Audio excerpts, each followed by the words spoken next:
Yes, so basically, I am an Indian citizen residing in UK for about 14 years. Um, and I was traveling on my holiday from London Gatwick to Japan via a transit in Shanghai. And basically, went past the e-gates, happily queuing up for the security gates to transfer onto my next flight onto Osaka in Japan.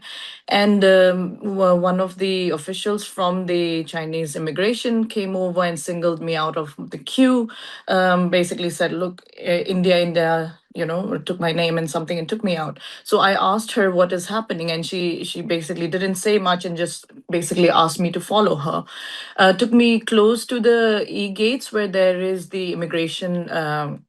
The manual counters for the immigration, and then she went on to say, Arunachal, not India, China, your visa not acceptable, your basically passport is invalid.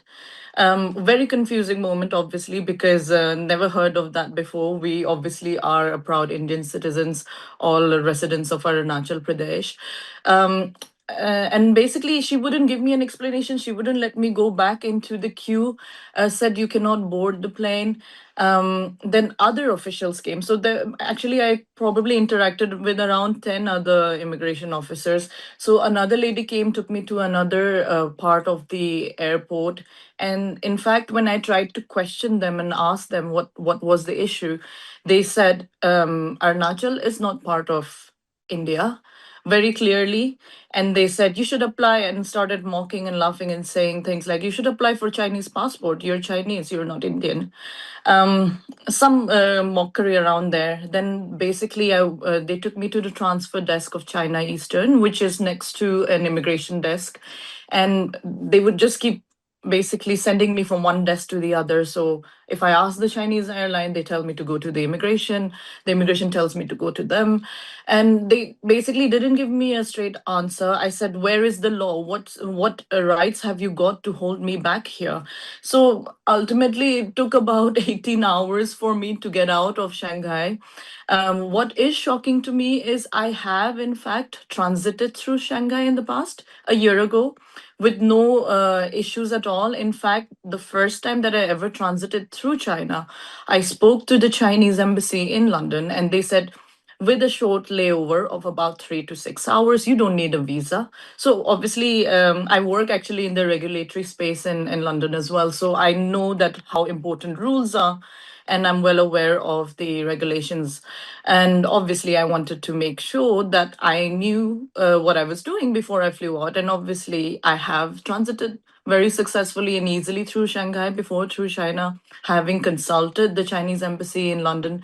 But at this time, I feel maybe it was the weekend. They knew that the offices are closed. The timing was as such that I couldn't actually call the Chinese embassy in London. So after a lot of ordeal, because there was no Wi-Fi, the Wi-Fi was really slow, and even if I did get connected to Wi-Fi, you can't open Google, you can't open any of the socials like your Facebook or WhatsApp. So I couldn't get in touch with my family for a very long time. Ultimately, with a lot of harassment and basically no access to food, not allowing me to leave that part of the terminal. There wasn't a proper space given to us to basically rest after a 12-hour flight all the way from London.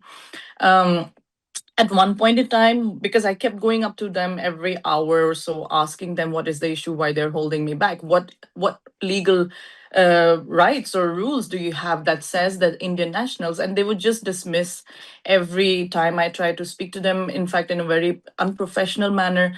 There was one point in time when I was near the counter desk trying to speak to them, and there was about 3 or 4 airline staff of China Eastern and about 2 other immigration officers, and all of them were basically speaking in their language and saying and pointing out and saying Arunachal, Arunachal, and laughing and calling it China, no India.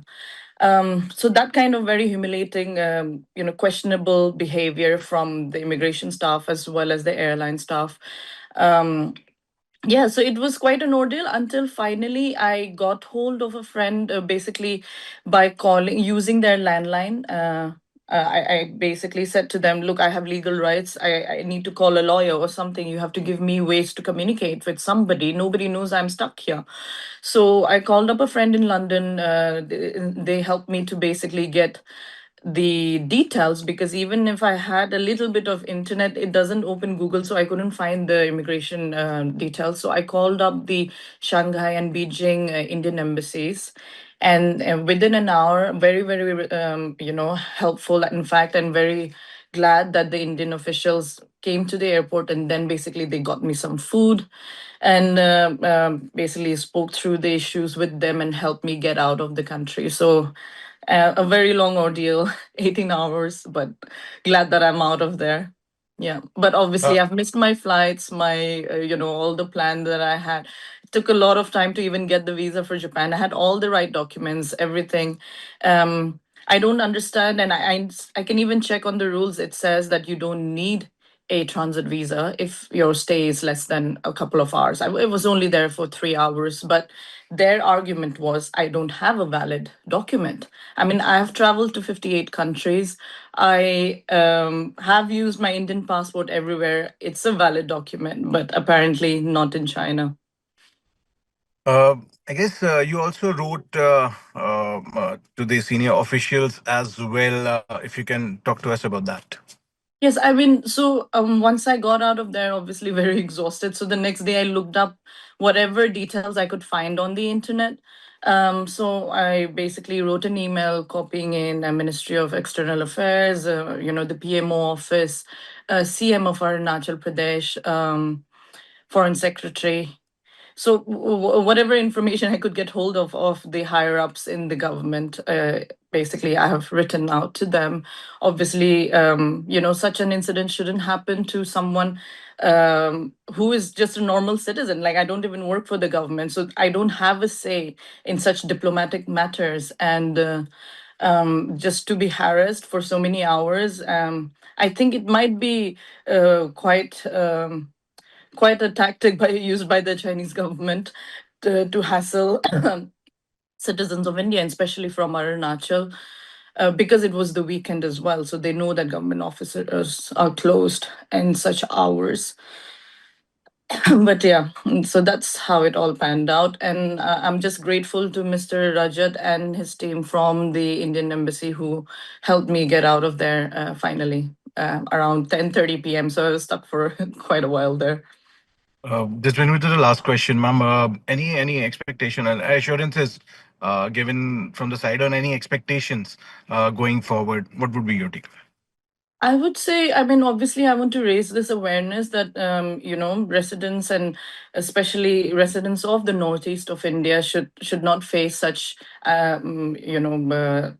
harassment in terms of being called and being told that you are not part of the country that you're so proudly a citizen of. And obviously, would like the government of India to raise this on a diplomatic level with the Chinese authorities, that, this is not something a regular citizen can resolve. Me saying whether or not it is part of India or China. Of course, we are part of India. I mean, we don't have any voting rights. We don't have any rights in China. We don't have any access to public funds in China. So we are obviously not part of that.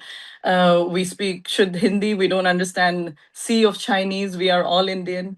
And I would just like to request the government of India to take strict actions against Chinese authorities and the government on such matters.